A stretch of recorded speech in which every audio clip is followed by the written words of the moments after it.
Bonjour, bonjour à tous, bienvenue sur ce module du déjeuner. Comment construire son déjeuner Liponext? On arrive à un deuxième pilier clé de notre alimentation. Donc on est toujours, enfin un deuxième chapitre plutôt, on est toujours dans l'alimentation anti-inflammatoire, le pilier de l'alimentation. Euh, donc, on va voir le déjeuner toujours en ayant une stratégie alimentaire de guérison, c'est-à-dire en combinant les aliments, en ayant une alimentation anti-inflammatoire, en appliquant la chronobiologie alimentaire et la micro-alimentation. Allez, on est parti pour vous aider dans vos routines quotidiennes. Ce module est en 4 parties. Qu'est-ce que le déjeuner? Les structures et les aliments proposés pour le déjeuner, des exemples de déjeuner Liponext que vous allez pouvoir retrouver dans l'application et un mémo sur que retenir de ce module, le déjeuner. Partie 1, le déjeuner. Il est important à noter de le consommer le plus proche possible de 13 heures. Peu importe où vous êtes sur la planète, ça va être une heure qui va vous permettre de gérer au niveau hormonal le plus bel équilibre en fait de votre système. Donc juste mémoriser cela. Pourquoi est-ce que l'on prend un déjeuner? Alors, on prend un déjeuner pour nous permettre de, de combler la faim, de nourrir toutes les cellules qui sont en pleine ébullition et en pleine énergie au milieu de cette journée. Donc, il doit être équilibré, anti-inflammatoire, cela va de soi, savoureux, gourmand et rassasiant sans être lourd et indigeste. Car la plupart des repas que l'on consomme le midi, s'ils sont lourds et indigestes, vont nous faire piquer du nez après le repas. Alors, comment est-ce que l'on va composer ce repas? Donc, on est toujours dans notre répartition d'une journée type pour quelqu'un qui a besoin de 2000 kilocalories par jour et on est parti pour le déjeuner. Donc, ça va couvrir 35% de ses apports, c'est-à-dire à peu près 700 kilocalories. Bien sûr, on va respecter l'ordre de la chronobiologie alimentaire. Je vais vous en parler, c'est pour ça que c'est très important le 13 heures. Les combinaisons alimentaires pour que les bonnes associations se fassent et que le repas soit non seulement digeste mais en plus assimilé et assimilable. Les aliments anti-inflammatoires et la micro-alimentation pour venir nourrir nos cellules dans leur fort le plus profond. L'alimentation Liponext, c'est simple, c'est le bon aliment au bon moment, bien associé, et c'est encore mieux quand on vous donne des exemples. Alors, on est parti. Vous allez voir que nous avons bâti notre déjeuner sur deux structures, des aliments communs, toujours avec cet horaire de 13 heures, et des aliments séparés sur deux structures, soit vous consommez des produits animaliers et vous allez vous baser sur la structure 1 pour les assemblages et les combinaisons alimentaires, soit vous faites un repas végétal et à ce moment-là, vous pouvez assembler avec la structure 2. On est parti pour les structures. Donc, la classification se fait toujours par rapport aux macro et micronutriments et oligo-éléments que l'on a classifié pour un visuel très rapide en fonction de ce que le produit, c'est-à-dire l'aliment, apporte le plus comme nutriments. Donc, par exemple, les fruits, ce que les fruits vous apportent le plus en macronutriments, c'est les glucides. Donc, vous allez retrouver un joli jet vert sur votre gauche en haut pour la slide avec tous les fruits autorisés pour le déjeuner. Le P d'apport protéinique sur les slides vous apportant des aliments les plus riches nutritionnellement en protéines, parce que bien sûr tous les macronutriments sont contenus dans tous les aliments, mais il y en a qui vous apportent plus de certaines choses. Le P de protéines en haut à gauche de la slide pour celui qui vous apporte le plus de gras et autorisé pour le déjeuner, eh bien, vous aurez un L jaune en haut à gauche. Et tous les micro-oligoéléments et nutriments que vous allez retrouver dans le A de aromate, vous allez retrouver un A en haut à gauche. Allez, on est parti maintenant pour les codes couleurs. Qu'est-ce que sont les codes couleurs? C'est pour vous simplifier la vie. Quand vous êtes dans le vert, allez-y, go. Le feu est vert, vous pouvez y aller, pas de souci. Non seulement l'aliment n'est pas inflammatoire, donc en plus c'est un aliment autorisé à cette heure-là et dans le bon assemblage. Donc, vous n'avez pas à réfléchir à vos combinaisons, tout se fait naturellement. Il est au vert. Quand il est en orange, il faut se méfier, soit parce qu'il a un apport un peu trop rapide au niveau des apports glucidiques, par exemple, là pour notre slide sur le maïs, et donc ça risque de provoquer une petite poussée d'insuline trop importante et donc provoquer de l'inflammation. Donc, bien un petit coup de pompe après le repas. Voilà pourquoi c'est en orange et pourquoi il faut consommer une fois de temps en temps, mais sûrement pas quotidiennement ni de façon hebdomadaire. Et le rouge, c'est à éviter, je vous dirais, j'ai envie de vous dire, à éliminer votre alimentation. Maintenant, si un jour vous êtes coincé et que vous ne pouvez pas faire autrement que de le consommer, eh bien, associez-vous à la capsule les antioxydants et les anti-inflammatoires de survie, euh, parce qu'en fait, vous saurez que la résultante, c'est une inflammation.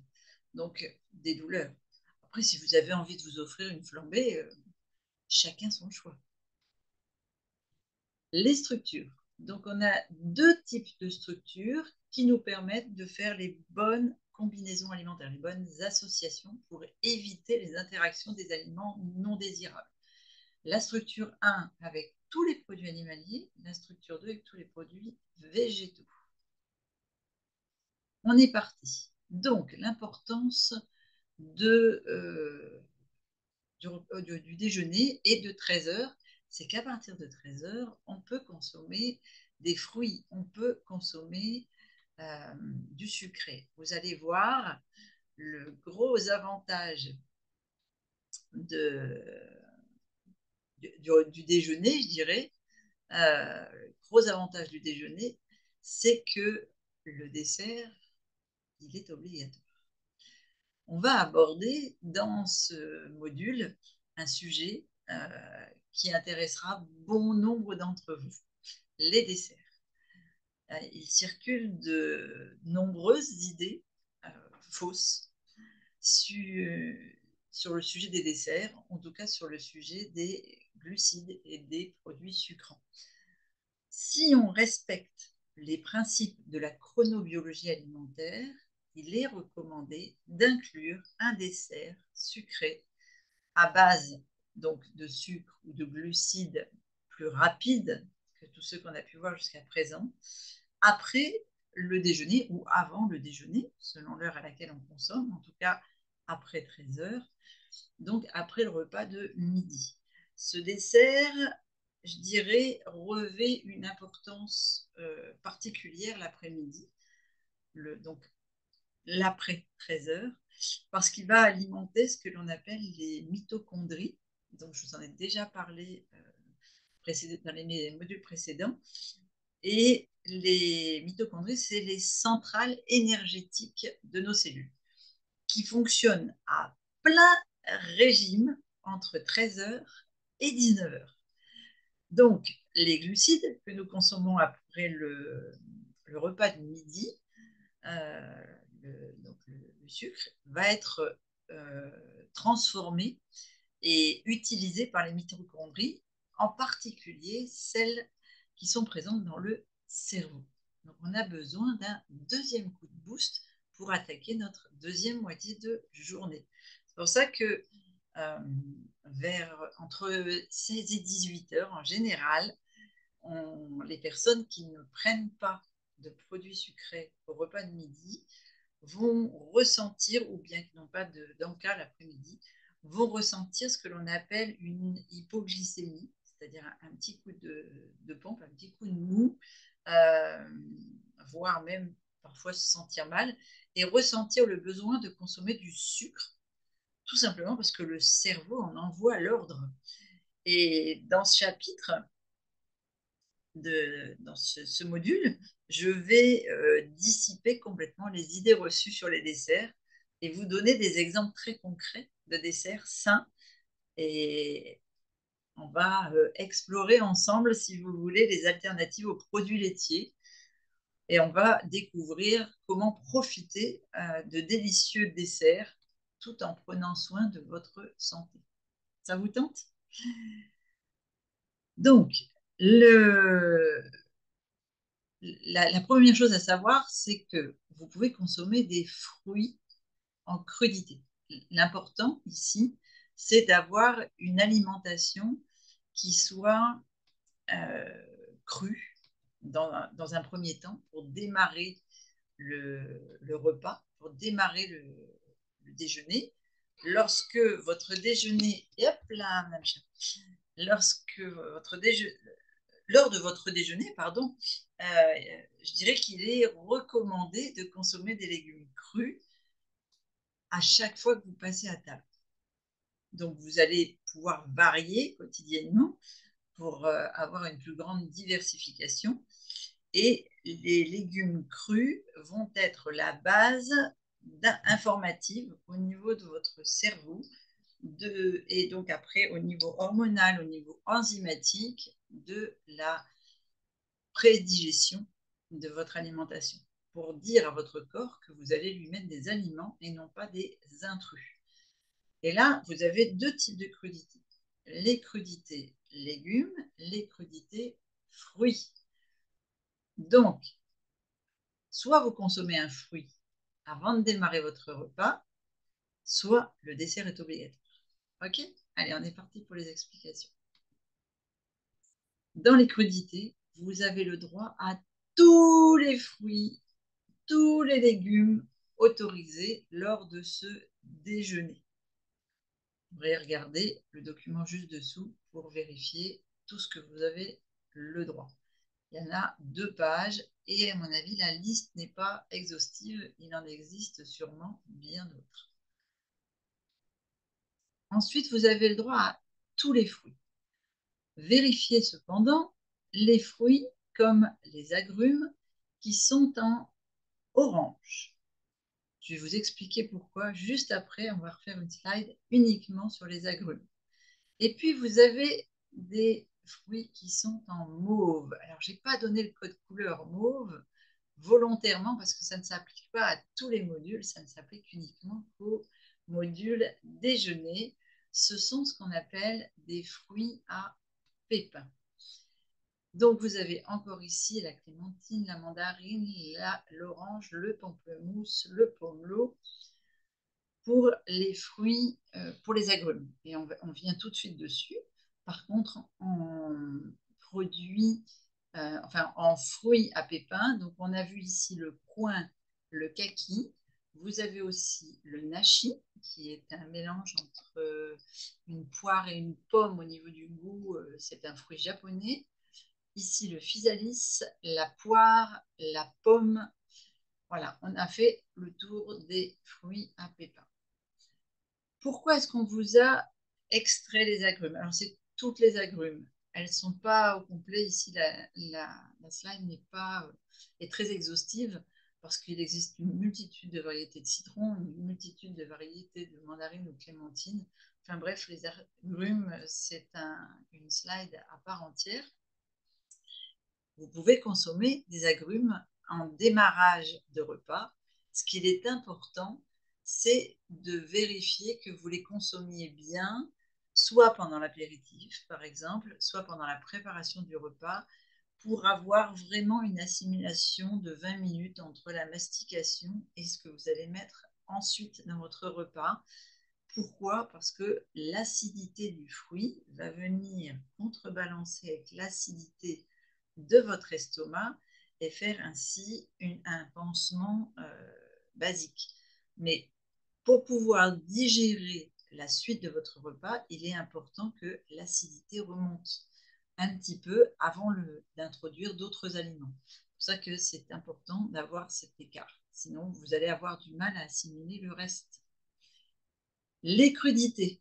Alors, ça, ce sont des exemples de recettes d'entrée qui sont dans l'application. On vous a mis une recette de champignons marinés, donc des champignons crus, des carottes râpées, des veloutés de potimarron, de la purée d'avocat, des tartelettes au chou rouge, des bouchées craquantes de concombre. Vous en avez, en fait, les recettes varient au fil des semaines. Du risotto de panais et sa mousseline de betterave, une salade de courgettes râpées, un gazpacho de melon et de fraises, ça c'est plutôt pour la période été, estivale, un velouté de courgettes crues à la menthe, du taboulé libanais avec à l'intérieur en fait du chou-fleur ou du brocoli, et de la salade de coquelicot et de valériane. Voilà. Et puis, vous pouvez aussi faire très simple.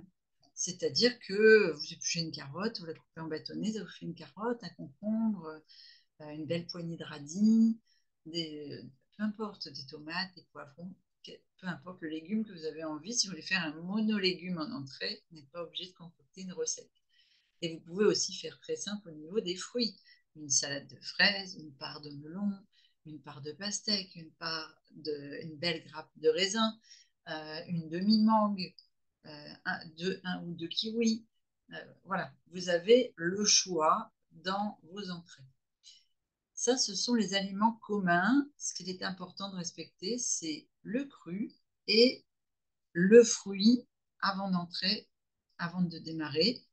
Si vous ne pouvez pas manger de fruits, mangez des légumes, mais il faudra penser que le dessert sera obligatoire. Ok. La quantité, c'est de manger 200 grammes de cette crudité ou de ce légume minimum en démarrage. Ensuite, en aliments communs, vous allez voir, il y a une multitude d'aliments. Vous avez tous les légumes. Donc, vous vous souvenez, le légume est un apport de fibres, donc un apport de glucides complexes.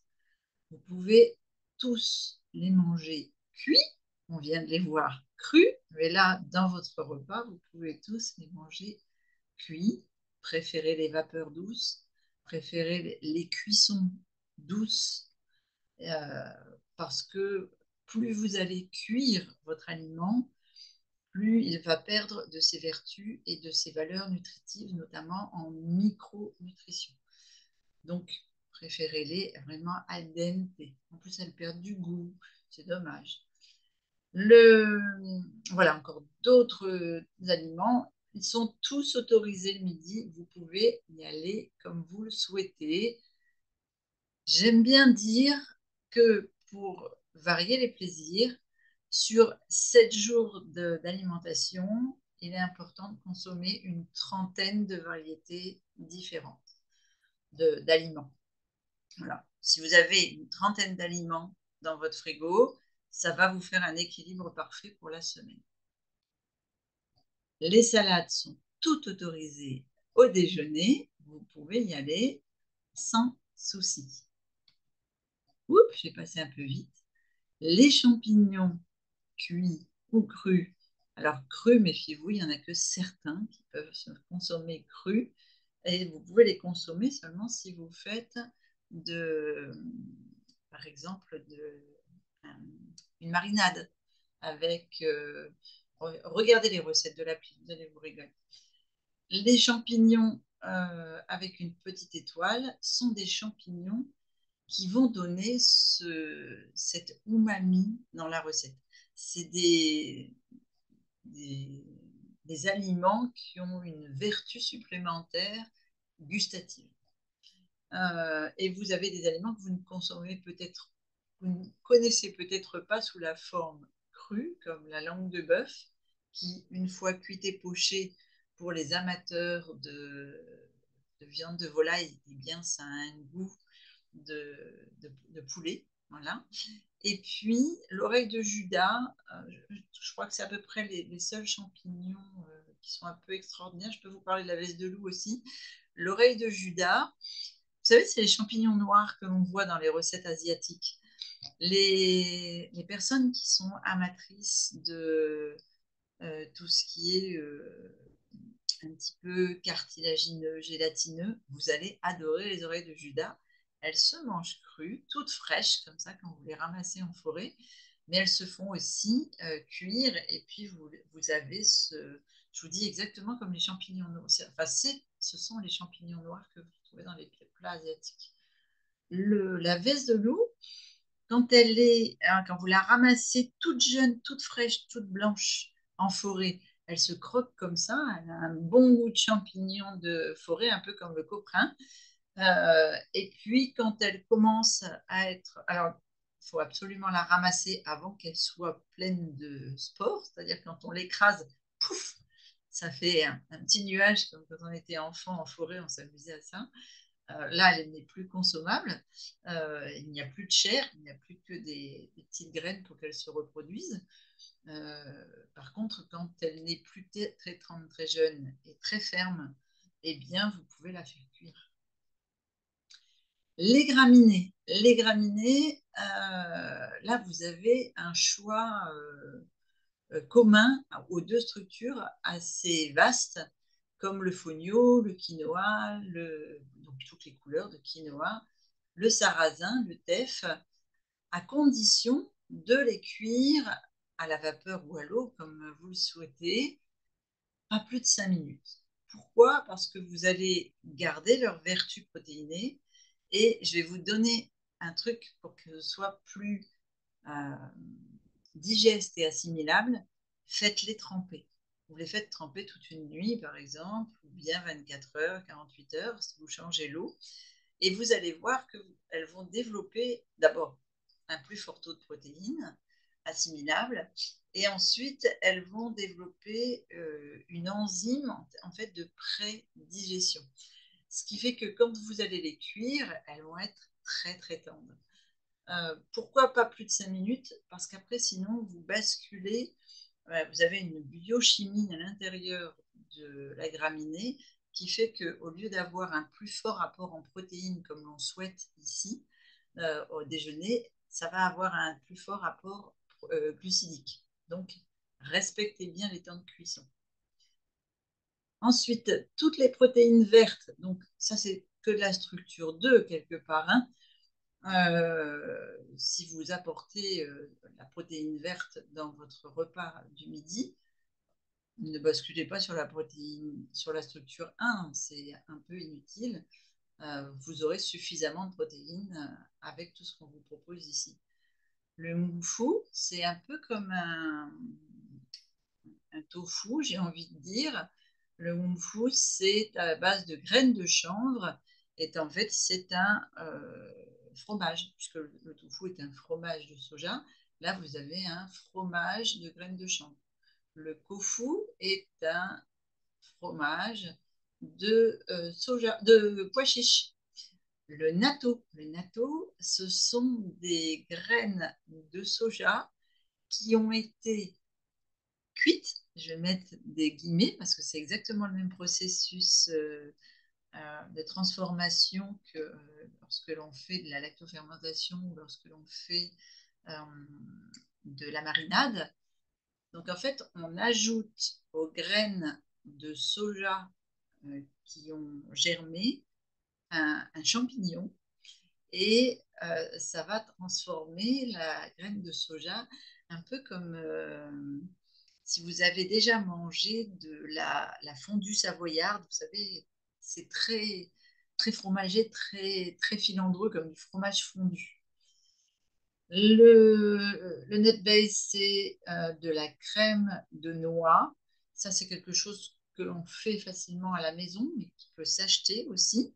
Crème de cajou, c'est un peu comme des fromages frais, sauf que là, ce n'est pas des produits animaliers, ce sont des produits végétaux. Le pois texturé, qui est très protéiné et qui peut s'utiliser dans des recettes, notamment quand on le réhydrate avec du miso, quand on le réhydrate avec des bouillons de légumes, un peu comme une base je dirais, comme les gens qui consomment du hachis de viande. La protéine de soja, pareil que pois texturé, c'est un hachis de protéines, de graines de soja à cuisiner et à arranger à sa façon. Je pense notamment, par exemple, à des poivrons farcis, des tomates farcies, des choses comme ça. Le tempeh, c'est une autre variété de protéines vertes qui est un fromage. C'est à base de deux choses. Soit à base, trois choses quoi. L'autre jour, j'en ai vu à base de pois. La base des bases, c'est le soja. Mais vous pouvez trouver du tempeh d'orge. Alors attention, parce que l'orge fait partie des graines sabot, S-A-B-O-T, c'est-à-dire contenant du gluten. Et vous pouvez trouver du tempeh de soja, vous pouvez trouver du tempeh de riz, vous pouvez trouver du tempeh de pois. Euh, c'est très très compact. Le goût est assez prononcé au niveau levure. Ça rappelle vraiment le goût d'un fromage. Et c'est à cuisiner. Alors, moi, je dirais plutôt cuit et l'aromatiser. C'est-à-dire que vous pouvez, par exemple, le laquer, un peu comme un canard laqué. Vous pouvez le cuisiner avec des produits comme des courges, des choses comme ça, au four, vous savez, rôti. Voilà, c'est important de l'accompagner d'une sauce particulièrement goûteuse, soit sous forme de steak, un peu comme là la photo des tranches, soit sous forme de petits dés. Après, c'est à vous d'avoir les idées que vous souhaitez. Le tofu ferme, donc tofu ferme, tofu fumé, tofu moyen et tofu soyeux, ce sont toutes des variétés de fromage de soja. Quand on fait cailler du lait de soja avec du nigari, on va d'abord obtenir un premier caillage qui va nous permettre d'obtenir du tofu soyeux. Le tofu soyeux, c'est un fromage très très crémeux, vous voyez. Ensuite, on va le laisser fermenter un peu plus et on va obtenir ce qu'on appelle du tofu ferme, qui est spongieux, qui est tendre, qui est moelleux. On peut ensuite, avec ce tofu ferme, le faire mariner avec des herbes, des épices, de l'huile, du tamari, des choses comme ça. Et on peut aussi le fumer. Donc, soit avec un fumé liquide, soit avec la tradition de fumage classique au bois de hêtre, des choses comme ça. Voilà. Et moi, le tofu ferme, l'aromatise aussi avec des herbes. C'est-à-dire que je vais faire un tofu ferme au paprika, un tofu ferme à l'ail des ours. Vous voyez, il y a vraiment des centaines de variations des protéines.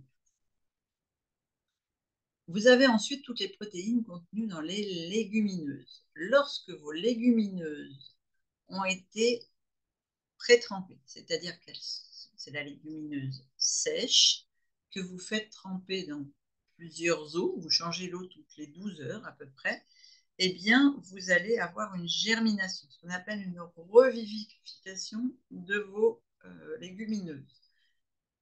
Elles vont se nourrir de l'eau. Il va y avoir un processus enzymatique et biochimique qui va faire une prédigestion de la légumineuse et vous allez avoir la petite germe qui va sortir, prête à venir dans les champs et à être cultivée. Et en fait, quand vous faites ça, vous augmentez le taux protéinique de votre légumineuse de 15 à 25% de son apport initial. Vous pouvez consommer toutes les légumineuses que vous souhaitez lors du déjeuner. Elles sont toutes autorisées. Pour certaines légumineuses, pour certaines personnes qui ont des soucis de digestion, c'est-à-dire que ça leur provoque des gaz.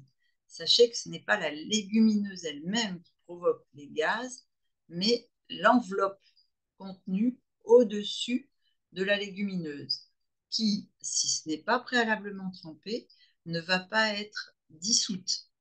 Et va provoquer de la fermentation dans votre intestin. Ou alors, c'est parce que la cuisson de vos légumineuses a dépassé les 20 minutes et à ce moment-là, ça vous fait un apport glucidique. Et je vous ai expliqué dans le module du petit déjeuner qu'un fort apport glucidique sur un estomac, enfin un système digestif à jeun, va provoquer des grosses fermentations dans le côlon. Donc, voilà pourquoi certaines personnes disent ne pas digérer les légumineuses. En fait, c'est toute une habileté de cuisine. Les algues. Ah, alors les algues, c'est mes chouchous. Dans les algues, vous en avez plein de variétés. Alors, dans le module où j'explique les aliments, je vous fais tout un cours sur les algues. Je vous propose de retourner dessus si ça vous manque. Ou si vous avez besoin de reprendre des notes, là, vraiment, vous allez pouvoir vous régaler avec les algues qui sont un fort apport protéiné et puis aussi un fort apport rassasiant et détoxinant. Et puis, vous avez aussi des algues qui ont cette particularité de donner l'umami aux plats que vous cuisinez, comme par exemple le kombu, quand vous l'associez à des légumineuses. Les graines germées. Alors, dans les graines germées, toutes les graines germées sont acceptées lors du déjeuner et elles sont toutes avec un fort apport protéiné. Je vous ai expliqué un petit peu la germination, à quoi ça servait. Euh, que ce soit les céréales, que ce soit les graines de légumes, que ce soit les graines de légumineuses, d'oléagineux ou encore de plantes aromatiques, elles ont tout un fort apport protéiné et sont communes aux deux structures. Les fruits oléagineux sont aussi un fort apport en protéines et ce qu'on appelle une protéine euh, à assimilation cellulaire. Ça veut dire quoi? Ça vous servira quand vous regarderez le module sur l'activité physique et l'hydratation et la nutrition post-sport. Les oléagineux ont un fort apport en protéines décuplé. Alors décuplé, ça fait multiplier par 10, c'est beaucoup. Donc augmenté de 20% lorsque vous les faites tremper de la veille. Donc 12 heures minimum. Non, déjà à 6 heures, il y a une augmentation du taux de protéines. Donc de 6 à 12 heures avant la consommation. Vous pouvez aussi les consommer telles quelles. Toutes sont autorisées le midi et tous les oléagineux sont un apport intéressant en protéines lors du repas du déjeuner. Les purées d'oléagineux vont être un apport en lipides, c'est-à-dire en graisse. La seule qu'on vous déconseille, c'est la purée d'amandes complète achetée. Pourquoi? Parce qu'elle a été broyée avec la peau des amandes sans qu'elles aient été trempées. Donc, les phytates, l'acide phytique qui se trouve sur la peau de l'amande va se retrouver dans le pot de la purée d'amande et c'est un anti-nutritionnel. Donc, on va manger une purée d'amande complète en se disant chouette, j'apporte plus de choses à mon alimentation, sauf que les phytates contenus dans la purée d'amande vont venir nous empêcher d'absorber, par exemple, le fer, le magnésium, etc. Donc, préférez les purées d'amandes blanches. Ou alors faites la purée d'amandes complète vous-même en faisant tremper les amandes avant. Les graines vont vous apporter les bons lipides à toute votre alimentation. Les graines de moutarde aussi, sauf qu'elles sont inflammatoires. Voilà pourquoi nous les avons mis en rouge. Si vous voulez augmenter l'absorption des lipides des graines de fenugrec, de lin, de chia, vous allez avoir besoin de les mouliner.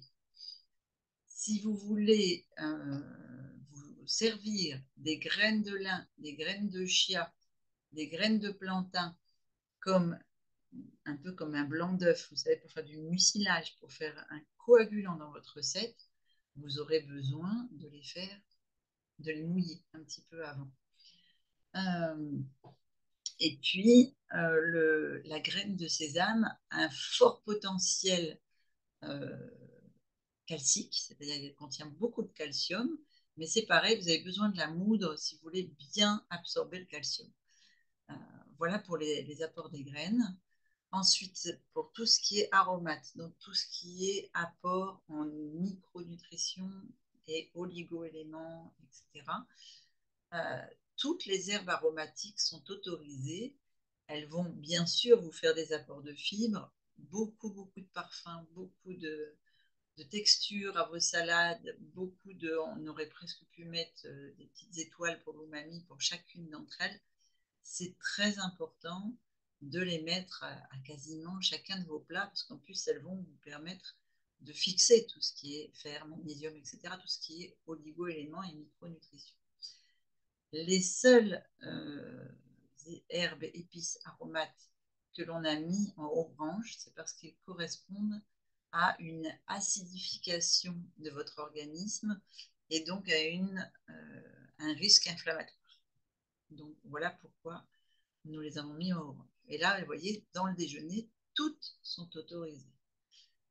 La levure malt a un apport gustatif umami particulièrement friand. Voilà, toutes sont autorisées. Je vous laisserai faire le tour. Le paprika fumé aussi. Le poivre noir est inflammatoire. Attention. Les condiments. Alors, les condiments, on se retrouve avec le même souci, notamment avec les associations alimentaires que l'on a vues dans le petit déjeuner. Les condiments, comme le capre, le chutney, les cornichons, le ketchup, la mayonnaise, les pickles, la moutarde, ont des apports en vinaigre. Le vinaigre étant inflammatoire, vous allez avoir des flambées avec ces aliments-là. Ici, le soja sucré, le ketchup et le jus de citron ont été mis en inflammation parce que c'est un apport sucré pendant votre repas. Donc, évitez-le. Si vous voulez donner un petit goût à un petit goût comme ça, un petit peu acidulé à vos plats, je préconise les aliments lactofermentés ou le miso. Vous avez des variétés de miso qui donnent pas mal de goût. Et puis après, si vous voulez remplacer la mayonnaise, ben faites une sojanaise, faites une sauce César. Vous en avez des superbes dans l'application. Et puis le ketchup, faites un ketchup maison, vous allez voir. Une recette maison vaut tout l'or du monde. Pour les sucrants, donc je vous ai dit, dans le repas du déjeuner, il est important d'avoir un apport sucré. Donc, qu'est-ce que c'est qu'un apport sucré? Eh bien, ça va être avec les desserts. Souvent, quand il est question de dessert, il est souvent question de substances sucrées et d'aliments sucrés. Donc, selon le principe de la chronobiologie alimentaire, il est recommandé d'apporter ce que l'on appelle des glucides rapides, donc c'est-à-dire par exemple une entrée avec un fruit ou un dessert sucré après le repas, après le déjeuner, c'est-à-dire après le repas du midi. Ce dessert sucré est particulièrement important l'après-midi parce qu'il va nourrir les mitochondries, je vous l'ai dit tout à l'heure. Ce sont les centrales énergétiques responsables de l'alimentation de nos cellules, qui fonctionnent à leur plein potentiel, à leur maximum entre 13h et 19h. Donc ainsi, tous les glucides que nous allons consommer après le repas, enfin à partir de 13h en fait, et ce jusqu'à 19h, vont être transformés et vont être utilisés par les mitochondries, en particulier celles du cerveau. Donc, si vous voulez être lucide, ne pas être dans le brouillard mental, c'est important de respecter cela. Dans les sucrants, vous avez tous les produits en verre, sauf le sucre de coco et le yacon. Pourquoi? Tout simplement parce que ce sont des sucres chauffés, des sucres ultra chauffés, c'est-à-dire qu'ils ont été transformés, caramélisés avant d'être réduits en poudre. Et vous voyez, vous n'avez pas non plus de sucre de canne roux ou de cassonade, euh, tout simplement parce que ça va venir acidifier votre corps, voire vous apporter des produits cancérigènes totalement inutiles. Le xylitol a une petite flamme sur le côté, le miel pareil. Ce sont des sucrants qu'il ne faut pas chauffer. Donc, pas pasteuriser, hein, ça va de soi. Mais par contre, ne pas les mettre dans des recettes que vous allez cuire. C'est important. Sinon, ça va, surtout le miel, ça va engendrer une toxine très forte. Allez, on est parti maintenant pour l'explication des structures 1. Donc là, tout ce que l'on a vu, c'est commun aux deux structures. Si vous partez sur une alimentation en structure 1 en protéines animales, préférez le canard, le gibier, le lapin, le veau et la volaille. Pourquoi? Parce que les autres viandes sont à risque inflammatoire. Donc, évitez-les. Si vraiment vous ne pouvez pas faire autrement que de manger du porc lors d'un repas déjeuner, préférez une tranche de rôti, vous voyez, que vous allez sortir de sa graisse et de une tranche de rôti froid, par exemple, si vraiment vous ne pouvez pas faire autrement. Où on a vu aussi au petit déjeuner un certain jambon, pourquoi pas un jambon cru très sec de cochon sauvage. Les poissons sont tous autorisés. Bien sûr, respectez la pollution que certains poissons vous apportent. Faites attention juste à cela. Pour les fruits de mer, dans la structure 1, ils sont absolument tous autorisés au déjeuner. Pour les huiles, eh bien, on vous a mis les graisses inflammatoires, l'huile d'arachide, l'huile d'argan à la consommation orale, l'huile de cartame, l'huile de germe de blé sont des huiles qui vont faire grimper votre taux d'inflammation. Donc, à éviter. Pareil pour l'huile d'avocat, à limiter au niveau de la consommation. Toutes les autres, alors, un petit clin d'œil, l'huile de cameline, l'huile de chanvre, l'huile de lin, l'huile de foie de morue, l'huile de colza, l'huile de chia sont des huiles qui ne supportent pas les hautes températures. C'est-à-dire qu'à partir du moment où vous allez ouvrir le flacon, que l'oxygène de l'air va pouvoir rentrer dans le flacon, il faut absolument la conserver en dessous de 12 degrés. Donc la mettre au réfrigérateur, s'il vous plaît. Sinon, vous n'allez pas, en 8 jours de temps, c'est terminé, elle est rancie. D'autres huiles crues préconisées, l'huile de noisette non torréfiée, hein, toujours crue, on est en train de parler des huiles crues, c'est-à-dire qu'elles sont pressées à froid et pas pasteurisées derrière, d'accord. C'est pas seulement la première pression qui est à froid, c'est toutes les pressions. L'huile d'olive, bien sûr, qui en plus supporte de plus hautes températures. Mais toutes les autres huiles comme le maïs, le pépin de raisin, sésame, soja. Alors surtout sésame, je vous l'ai mis parce que il est très rare de trouver de l'huile de sésame crue. En général, elle est toastée. Et l'huile de tournesol sont des huiles inflammatoires. Faites attention. Et l'huile de noix, consommez-la simplement avec modération. Pour les huiles de cuisson, eh bien, la graisse d'oie, oui. La graisse de canard, oui. Ce sont des huiles, enfin des graisses saturées à chaîne moyenne, donc totalement assimilables par le corps.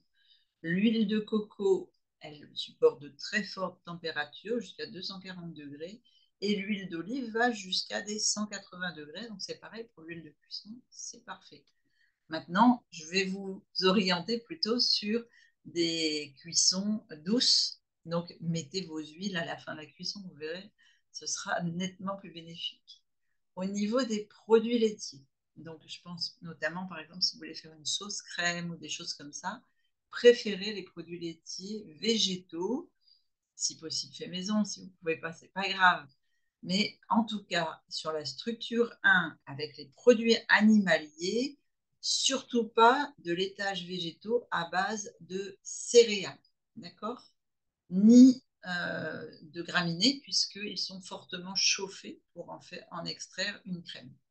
Donc tout ça, à bannir dans la structure 1. Ça, c'est important que vous mettiez le doigt dessus. Ensuite, les fruits pépins cuits. Donc, on revient à à ce qu'on disait tout à l'heure par rapport au dessert. Si vous voulez éviter de ressentir entre 16 et 18 heures ces fringales qui vous jettent sur le pain blanc croustillant et le fromage, par exemple, ou bien un paquet de biscuits, des choses comme ça. Donc, pour éviter de ressentir une hypoglycémie, eh bien, il est important, je dirais même il est primordial que nous consommions davantage de glucides, davantage de produits sucrés pour nourrir notre cerveau, notamment après 13 heures. Je vais vous donner juste une petite anecdote. Observez les enfants après l'école. Ils sortent en général vers 16h, 16h30. Eh bien, vous pouvez parfois constater que ils hurlent, ils crient, ils sont épuisés, ils ont des manifestations d'hypoglycémie évidentes. Eh bien, dans le cadre de la chronobiologie alimentaire de Next, on va inclure un dessert sucré après le déjeuner. Donc, bien sûr, pas du sucre blanc, d'accord? Mais les glucides présents, donc notamment là pour la structure 1, dans les fruits à pépins que vous allez pouvoir cuire. Compote de coin, pâte de coin, kaki, pourquoi pas faire une crème de kaki au chocolat, les nèfles, les nachis, les physalis, les poires, les pommes. Vous savez, tous les fruits que je vous ai mis en mauve tout à l'heure. On a souligné leur importance dans eh bien, elle est dans la structure 1. Je suis revenue un peu en arrière, pardon. Voilà. On arrive maintenant dans la structure 2. La structure 2, donc, vous faites blackout sur la structure 1, les produits animaliers et les fruits à pépins cuits. Et on revient sur notre base nutritionnelle commune pour partir sur la structure 2 végétale. Là, dans la structure 2 végétale, vous avez le droit à tous les féculents que l'on appelle des glucides plus plus. Pourquoi? Parce que la répartition glucidique, le glycogène en fait qui va venir dans vos muscles, dans votre corps, etc., va se faire de façon lente, douce et va aller nourrir le cerveau à souhait pour avoir de l'énergie toute l'après-midi. Donc vous avez par exemple la rouroute, la banane plantain. Vous pouvez faire rôtir des bananes plantain pour votre repas de midi. Les châtaignes, l'igname. Alors, l'igname, ça se consomme cuit, hein, surtout, faites attention. Le manioc, pareil. Alors, pour ceux qui ne savent pas, le manioc, c'est le tapioca. Vous pouvez vous faire des soupes, des bouillons avec du tapioca. Les patates douces, la pomme de terre, le souchet et les topinambours. Tout ça, ce sont des tubercules et des aliments féculents. Ce que j'appelle les amidons, les glucides plus plus.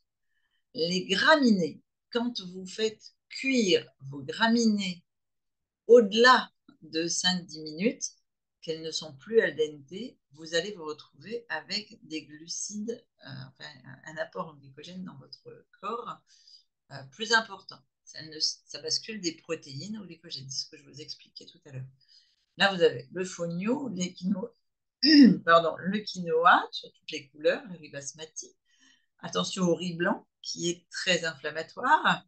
Riz brun, riz camargue, riz noir, riz rouge, sarrasin et teff. Faites-vous plaisir. Et toutes les céréales, bien sûr sans gluten, puisque les céréales à base de gluten, je vous l'ai expliqué, elles ont un risque. On a vu ça lors du module du petit déjeuner, au niveau de tout votre système intestinal, et donc ça va jouer sur votre immunité. Donc l'avoine est en rouge, le blé, l'épeautre, le seigle, l'orge et le triticale, parce que ce sont les 5 céréales du mot sabot, c'est-à-dire qu'ils contiennent du gluten. Je vous ai mis le maïs parce que je ne veux pas que vous en consommiez tous les jours, mais le maïs a quand même un taux d'inflammation très faible, surtout sur le repas du déjeuner. Par contre, un très bon apport en glucides plus plus. Ok, le millet, le sorgho, le petit épeautre et l'avoine sans gluten, sans souci. Dans les huiles crues, on se retrouve un peu comme dans la structure 1, avec l'huile d'avocat un peu en orange, parce qu'elle est un peu chauffée pour en extraire l'huile. La cameline, le chanvre, l'huile de chia, l'huile de coco, l'huile de lin, l'huile de colza, sans souci. Les huiles qui sont passées en rouge dans la structure 2, ce sont l'huile de foie de morue, parce que c'est une huile animale. La germe de blé, elle était déjà en rouge. Ici, on retrouve l'huile de noisette, l'huile de noix, l'huile de sésame et l'huile d'olive. Et les mêmes huiles que tout à l'heure pour les huiles inflammatoires. Pour les huiles de cuisson, eh bien là, on perd la graisse d'oie et la graisse de canard puisque nous sommes dans une structure 2. Donc, si vous avez envie de vous faire des pommes de terre sautées à la graisse d'oie, oubliez. Faites-vous des pommes de terre sautées à l'huile de coco. Vous verrez, ce sera nettement meilleur, plus assimilable et plus digeste. Et l'huile d'olive. Oups, je vais passer vite. Dans les crèmes, les sauces, tout ce que vous voulez, vous avez le droit à tous les laitages végétaux, puisqu'on a vu qu'on avait le droit aux féculents et aux céréales. Donc, bien sûr, l'avoine sans gluten, la châtaigne, qu'est-ce qu'on a vu tout à l'heure, le millet, le quinoa. J'ai encore jamais vu des laits de riz rouge, mais si vous en trouviez, ça passerait aussi au vert. Là, c'est parce que c'est du riz blanc qui est utilisé pour faire les laits végétaux en général. Allez, on est parti sur, hop, hop, hop, Christine, bien en arrière, sur la partie 3, des exemples concrets. Vous avez par exemple pour la structure 1, dans l'application, la recette de la quiche sans pâte au poulet, du burger au steak de poulet. Je vous montre comment faire un steak de poulet. Du poisson blanc à la méditerranéenne, donc en papillote, des brochettes de crevettes.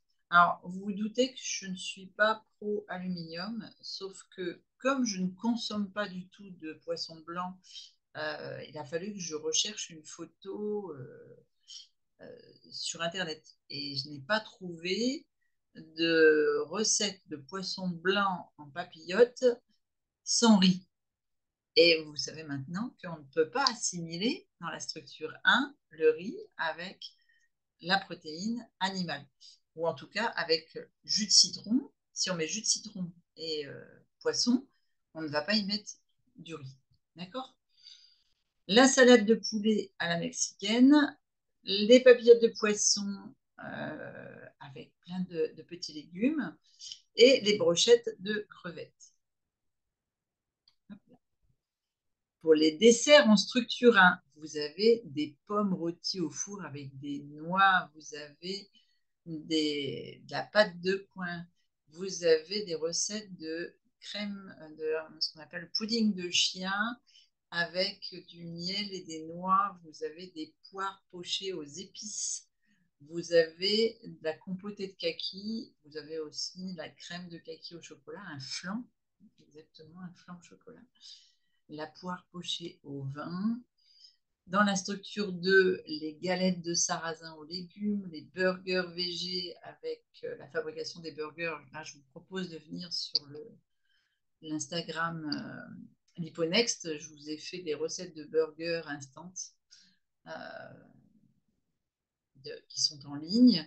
des pizzas véganes, donc pas de fromage, des tortillas au tofu, des couscous végétariens avec de la semoule de sarrasin, des pâtes de pois chiches avec un pesto ici de choucal et d'ortie avec des petits pois. Vous pouvez imaginer un peu tout ce que vous souhaitez. Des bruschettas vertes, de la paella végétale, donc uniquement avec du riz, des légumes, etc. Et des algues pour donner le goût de la paella. Des tourtes aux pommes de terre et champignons, des bourguignons de champignons, du chili sin carne et des tacos de légumes. Alors, c'est qu'un échantillon, hein. Vous avez énormément de recettes dans l'application. Tofu fumé paprika. C'est ce que je vous disais tout à l'heure quand je vous parlais de glacer les fromages végétaux, là, enfin les protéines végétales. Lasagne d'automne, la mousse d'asperges, les quenelles de mousse, le tofu aux herbes et au citron, les boulettes végétariennes, la poêlée d'asperges et de champignons, le pad thai cru Liponext, le burger de haricots rouges, ça c'est un, un, un plat que je fais assez régulièrement, les enfants adorent. Spaghetti de courgettes crues avec sa sauce bolognaise, tofu fumé à la sauce cacahuète, ça aussi c'est particulièrement goûteux et savoureux, moussaka végétale. Et pour les desserts de la structure 2, eh bien, comme vous avez le droit aux farineux, eh bien, vous pouvez vous régaler avec un gâteau de patates douces, un muffin à la pistache, une brioche Liponex, une galette des rois comme on a fait en atelier là, sur le mois de janvier, des cookies à la carotte, des cakes marbrés, des beignets au chocolat, des nonnettes, des madeleines au thé matcha, des mousses au chocolat végétal. Là aussi, je vous ai fait une recette en direct sur l'Instagram. Pudding de chia pomme cannelle, des crêpes véganes. Vous allez voir, on va bientôt faire la recette des crêpes. Et on est parti maintenant pour la dernière partie, le mémo. Donc, ce que vous devez mémoriser absolument sur ce déjeuner, c'est d'inclure un dessert après le déjeuner si vous n'avez pas consommé de fruits en crudité pour nourrir vos mitochondries et maintenir votre énergie toute l'après-midi. Éliminer les sucres blancs et les fruits acides de fin de repas. Diversifier les fruits que vous consommez en privilégiant les fruits de saison pour bénéficier de leurs antioxydants et propriétés inflammatoires. Vous tournez vers les fruits séchés comme les dattes, les pruneaux, les figues, en variant les types. Je vous ai dit, hein, une trentaine de produits différents sur toute la semaine, c'est l'idéal. Ne pas dépasser quelques-uns par jour, éviter de consommer de la pâte à dattes, par exemple, vous allez consommer beaucoup de dattes d'un coup. Limiter la consommation de confiture, de miel, de chocolat noir à des quantités très modérées. J'ai envie de vous dire 2 cuillères à café ou 2-3 carrés de chocolat par jour, maximum. Et toujours de 13h à 19h. Pour les personnes intolérantes au lactose, souhaitant éviter les produits laitiers, explorer les alternatives végétales, comme les boissons et les crèmes végétales, venez regarder notre recette de lait végétal. Vous allez pouvoir vous régaler. Et pour un déjeuner équilibré, privilégiez les légumes frais, voire légèrement cuits à la vapeur, accompagnés sur la structure 1, pourquoi pas de crevettes, de gambas, de poissons cuits au four, à la vapeur ou de volaille sans la peau. La peau est inflammatoire parce qu'elle bascule en oméga 6 quand elle est grillée et les oméga 6 sont hautement inflammatoires. Si vous êtes végétalien, reportez-vous à la slide sur les protéines végétales et sur tout ce qui est graines, les légumineuses, les lentilles, les petits pois, les flageolets, les pois chiches. C'est vraiment d'excellentes sources de protéines. Faites-vous plaisir. Variez les légumes autant que possible et agrémentez vos repas avec des amandes, des graines germées, des noix, des noisettes, des pistaches, des châtaignes, des algues. Et pensez à préparer des potages maison avec tous vos légumes, peu cuits si possible, accompagnés de vos repas quand ils sont en structure de, pourquoi pas de tartines de pain. Là, vous pouvez consommer le pain avec la croûte, sans gluten par contre.